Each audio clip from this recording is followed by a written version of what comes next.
Welcome to the Deep Dive. Today, we have a really fascinating stack of source material. It manages to pair this really intense spiritual reflection on persistence and faith with surprisingly detailed church accounting procedures. It is a strange pairing, isn't it? It really is. Our deep dive centers around a single powerful idea, and it's extracted from a verse in James 1.3. Knowing that the testing of your faith produces endurance, or, patience. Right, and that's our mission today. We're looking at intense theology alongside, the grueling work of year-end financial consolidation. We want to extract the core insights on how that persistent endurance, that really deep-rooted patience, is actually developed. So the question is, are the principles the same for enduring a personal trial versus, say, surviving total logistical chaos? Exactly, like trying to reconcile two separate accounting ledgers at the same time. That juxtaposition is what makes this so valuable. And this matters to you because, if you're facing any kind of grinding difficulty, a professional roadblock, family stress, even just self-doubt, this framework suggests that difficulty isn't a hurdle to avoid. No, it's actually the only necessary path. The only path toward resilience and maturity. We're basically looking for the how-to guide for turning frustration into fortitude. Yes. And we have to start with the fundamental claim, which is why this testing is completely non-negotiable. Okay, let's unpack that. The source material makes this incredibly strong, almost provocative claim right at the start. It says, true patience and spiritual maturity. They just can't be acquired through passive means. The source uses a specific term, laolian, to describe this. It's like a seasoned, battle-tested maturity.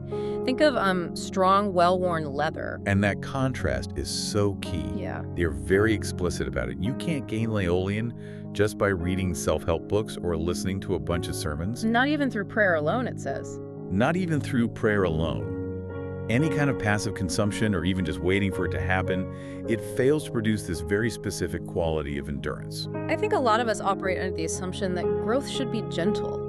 So if passive learning fails, what's the active mechanism required here? This is where the source gets really serious. The process is, for all intents and purposes, mandatory. To produce laolian, you have to actively pass through life's difficulties. While exercising trust and obedience. Exactly. This rigorous, often painful, active process is the only proven way. It's not about waiting for a bus. It's about running a marathon. But wait, hold on a second. If this process is mandatory and often painful, how does the source square that with the idea that we should have a joyful outlook when facing trials?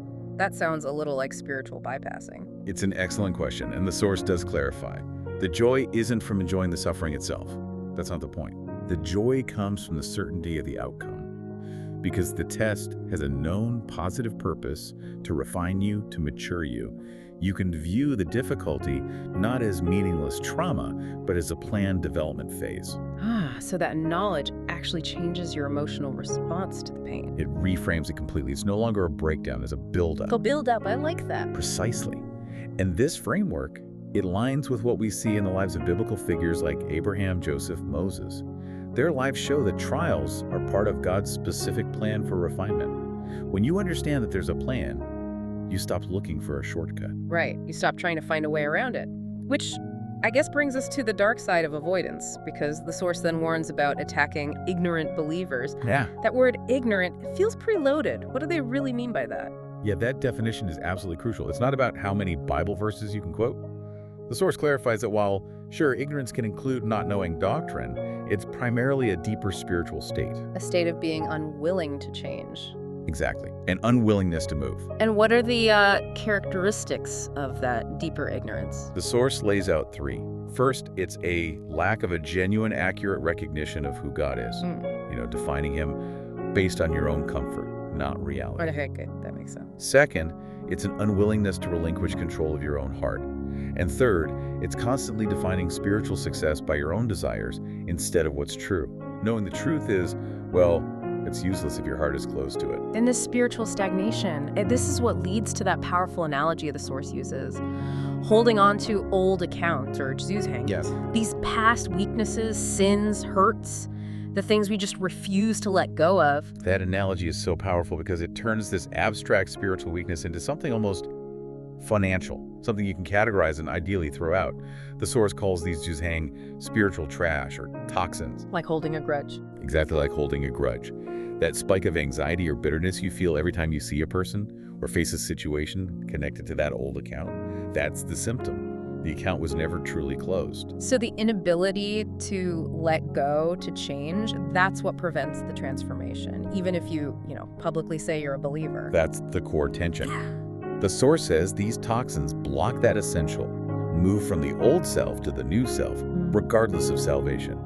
If your actions are still driven by your own desires, your self-love, you risk staying completely fixed. But unchanged. Totally unchanged. If you're clinging to those unforgiven resentments, those past mistakes, you become essentially a stubborn, spiritually ignorant person whose life just can't transform because you refuse to clean out the trash. Which makes the need for trials, the things that force us to stop clinging, even more urgent. So we've been talking about the toxicity of spiritual trash, this Jews hang. But the source shows us that this principle of cleaning up old accounts, it applies just as much to financial trash.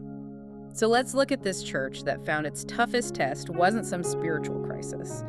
It was a grueling year-end financial report. This anecdote is the perfect illustration of Laolian.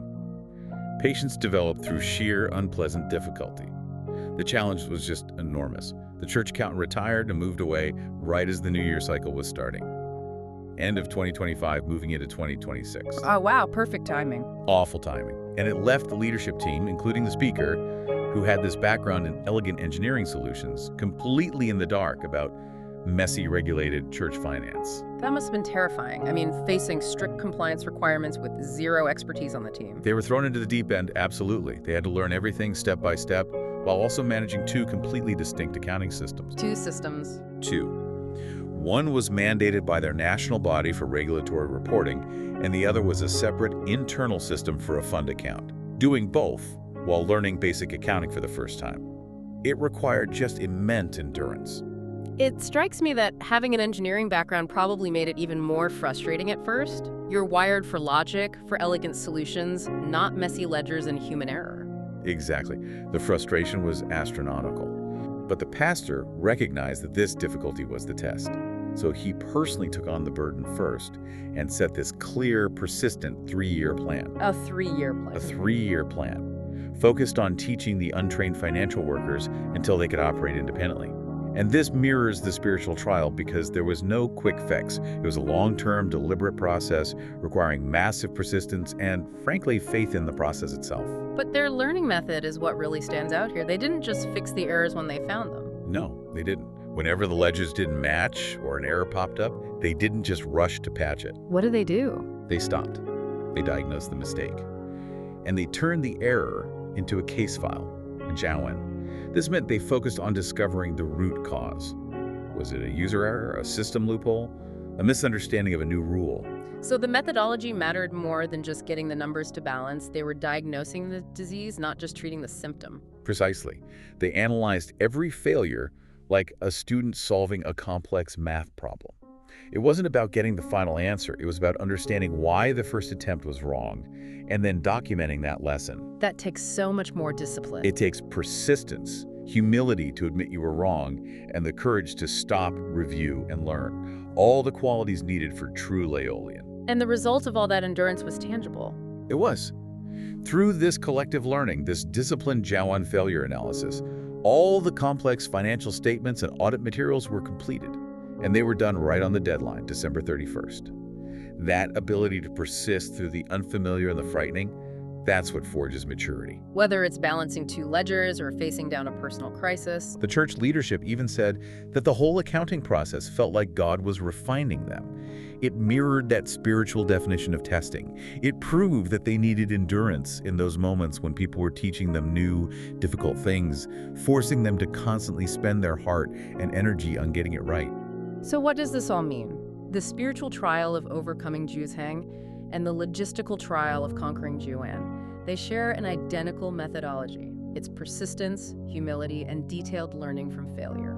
The methodology is identical, and it all culminates in what the source calls the correction principle, getting back on the right track after a mistake, which it likens to repentance.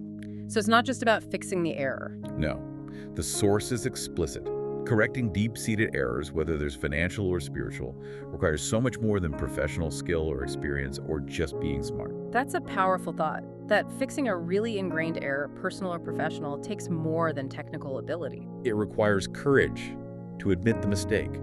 It requires love for the truth and for the people involved, and it requires sufficient faith to actually trust the process of correction. These are the spiritual prerequisites for real change, whether you're staring at a spreadsheet or a personal sin cycle. This makes the whole process universal, and it's directly relevant to you, the learner, no matter your background. The source even asks some specific reflection questions.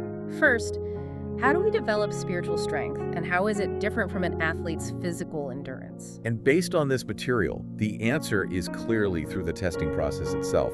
It's that active, sometimes painful engagement with difficulty that creates Leolian. And the second question, what techniques can you try next time your resolve is tested? Right. You now have the playbook. Use documented failure analysis. Commit to step-by-step learning. Trust the process that's refining you, and treat every setback as a potential geon, a case file to learn from. So the final application is really powerful. We have to embrace this idea that every situation, an error in a spreadsheet, a professional setback, a personal crisis, it's all part of a greater process of refinement. It's what's necessary for developing true, resilient maturity. Yes. As we enter the new year, even when we're dealing with lingering tasks from the past, those year-end reports, the final account reconciliations, the goal is to maintain the belief that there's a positive purpose for us in every single task, whether it's at work, in the factory, or in the office. Building on that idea of clearing out spiritual trash and those old accounts, maybe consider this before you go. If Leolian, that deep patience, is only developed through difficulty, what old accounts are you currently holding on to? What past hurts? What toxic habits? What lingering failures? What's actively preventing the next stage of your maturity and peace? That's the question. What difficulty, if you truly embraced it, if you turned it into a diagnostic Jowan, could be your greatest shortcut to resilience? We hope this deep dive helps you organize your thoughts and prepare for whatever endurance the new year demands.